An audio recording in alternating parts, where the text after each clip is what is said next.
Hello students. हमारा next जो topic है वो है म्यूचुअल फंड्स।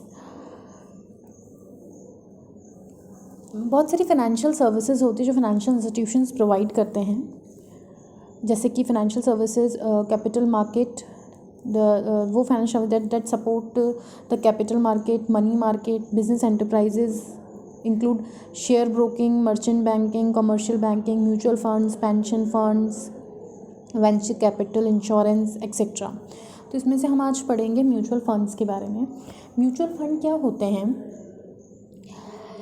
जो इन्वेस्टर्स होते हैं उनकी छोटी छोटी सेविंग्स को एक जगह पूल कर दिया जाता है और उस पूल करी हुई सेविंग को पोर्टफोलियो में लगा दिया जाता है, मतलब डाइवर्सिफाइड कर दिया जाता है, अलग अलग कंपनियों में लगा दिया जाता है to obtain optimum return on investment with least risk to the investors।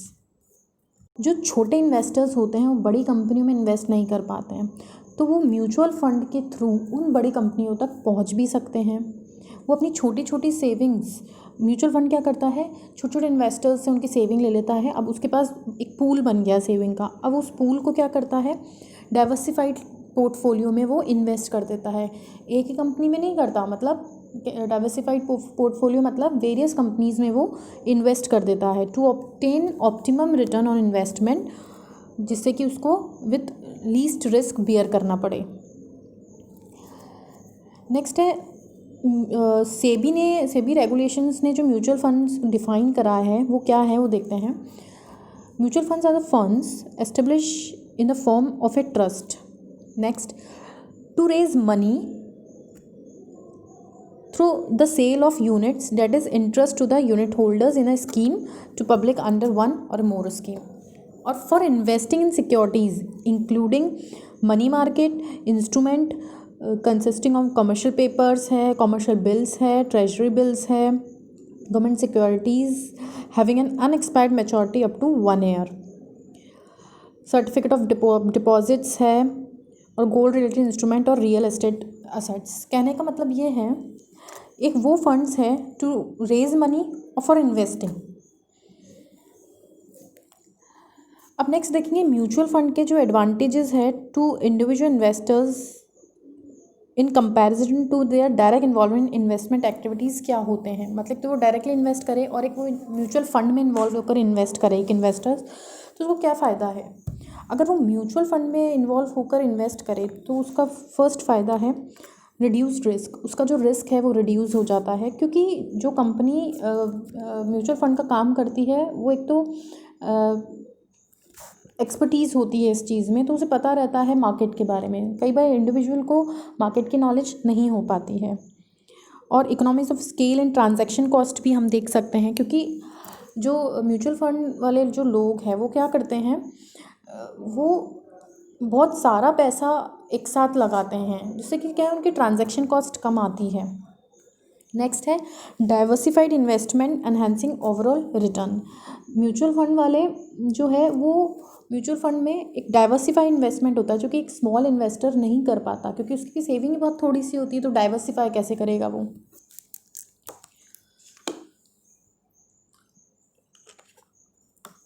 Next है स्ट्रेस फ्री इन्वेस्टमेंट, हम देख सकते हैं, क्योंकि अभी मैंने बताया जो इन्वेस्टमेंट करते हैं वो प्रोफेशनल एक्सपर्ट्स होते हैं, जो कि act significantly the right timing in buying and selling for their client. उनको पता रहता है कब बाय करना है और कब सेल करना है। और जिससे कि अब जो इन्वेस्टर्स होते हैं वो फ्री रहते हैं, वो फ्री फ्रॉम लीगल कॉम्प्लाइंसेस से वो लोग फ्री रहते हैं।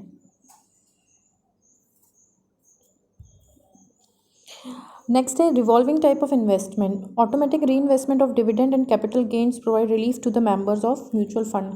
क्या होता है, ऑटोमेटिकली जो री इन्वेस्टमेंट कर देते हैं, जो डिविडेंड वगैरह कंपनी को मिलता है तो वही डिविडेंड वगैरह वो उनको वापस से लगा देते हैं, जिससे कि किन कंपनीज में लगा, जिन कंपनी में उसको ग्रोथ की चांसेस लग रहे, तो म्यूचुअल फंड वाले जो डिविडेंड और जो कैपिटल गेन होता है उसको वापस से री इन्वेस्ट कर देते हैं।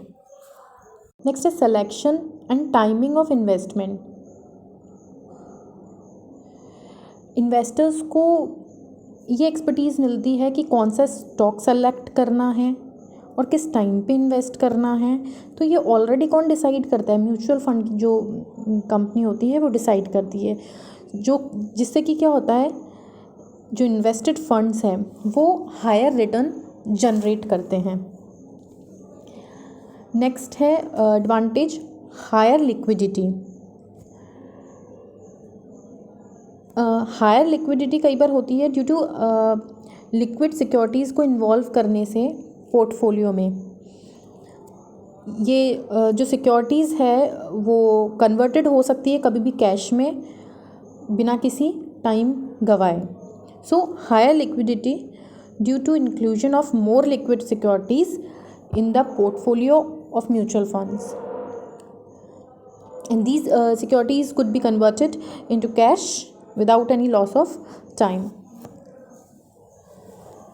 Next देखेंगे हम advantage facility of investing small savings besides systematic investment planning.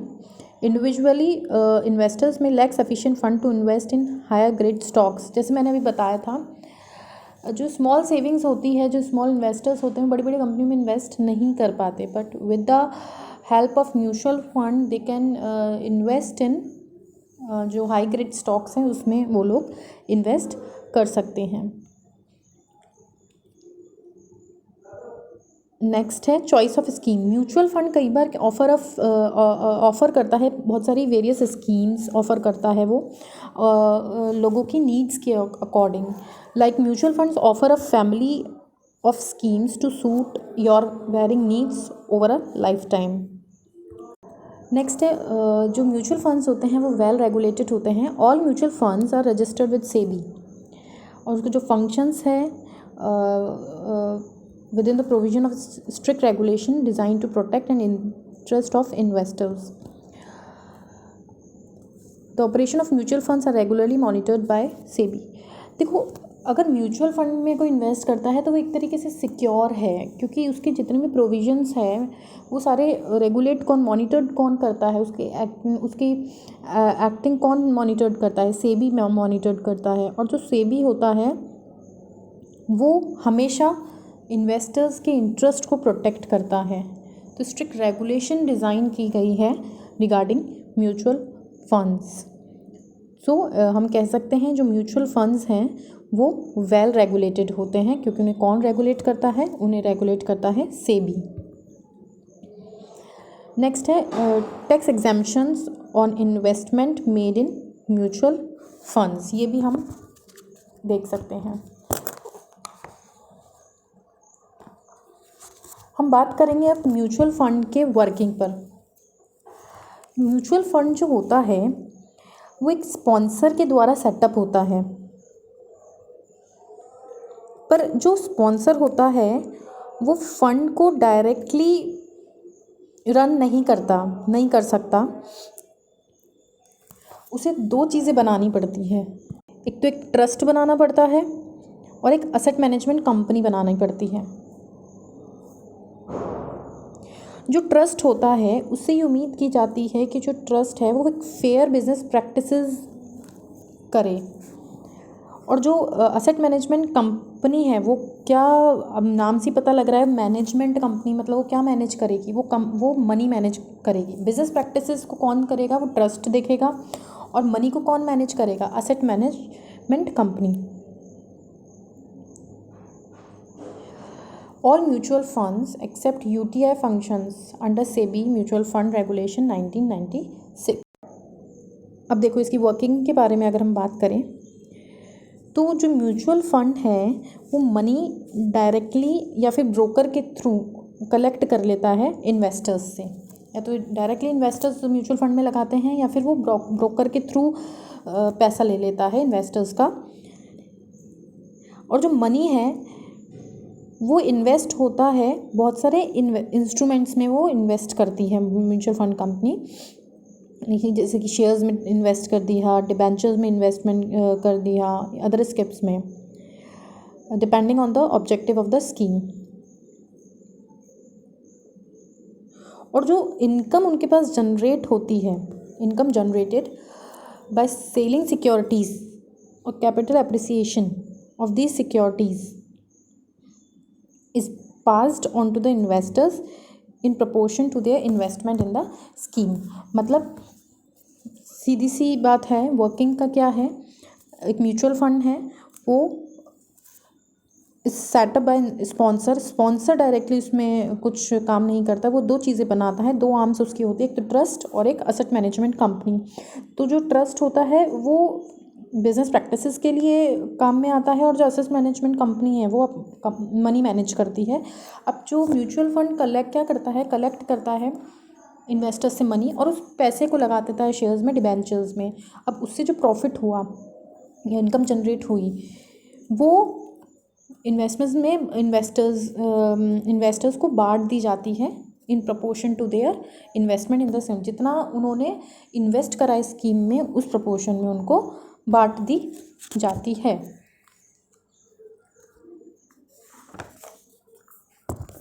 अब हम कुछ लिमिटेशंस देखेंगे इंडियन म्यूचुअल फंड्स के। कई बार क्या होता है, हैवी एडमिनिस्ट्रेटिव कॉस्ट आ जाती है, हाई एजेंट कमीशन इसमें ले लिया जाता है। नेक्स्ट है पुअर रिसर्च, हमें देखी गई है कंपेयरिंग फॉरेन पोर्टफोलियो इन्वेस्ट। हमारे यहाँ इंडिया में पुअर रिसर्च है in comparing to foreign portfolio investors. कई बार एक्सपर्टीज़ में कमी देखी गई है, less vigilant about risky assets. और नेक्स्ट है बहुत सारी स्कीम्स हो जाती है जिससे कि too many schemes causing confusion among investor में कन्फ्यूजन पैदा करती है। कई बार म्यूचुअल फंड्स की जो डिस्क्लोजर्स की क्वालिटी है is not yet up to the mark for making sound decision. जो इन्वेस्टर साउंड डिसीजन दे सके, उनके डिस्क्लोजर्स ही क्लियर नहीं होते, तो समझ ही नहीं पाते इन्वेस्टर्स। कई बार इंडियन म्यूचुअल फंड्स है वो follow FIIs on investment decisions rather than own research. वो फाइनेंशियल इंस्टीट्यूशंस के रिसर्च पे डिपेंड होते हैं। इंडियन म्यूचुअल फंड्स को खुद का रिसर्च कभी करते नहीं हैं। तो ये कुछ लिमिटेशंस है जो कि इंडियन म्यूचुअल फंड्स में देखी गई है। ये टॉपिक यहाँ ख़त्म होता है। Thank you.